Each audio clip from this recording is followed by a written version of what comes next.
Subscribe and download over 1 million code snippet including this tutorial from codegive.com, link in the description below. Selenium WebDriver is a powerful tool for automating web browsers, and webdriverwait is a crucial component for handling synchronization issues in your automation scripts.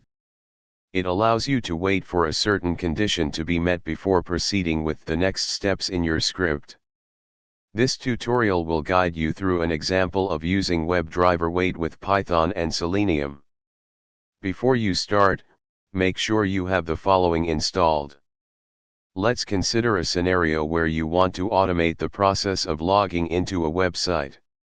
After entering the username and password, you want to wait until the login button is clickable before clicking it.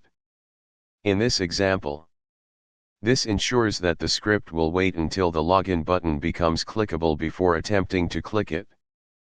Feel free to adapt this example to your specific use case by modifying the URL, element locators, and other details according to the structure of the website you are working with.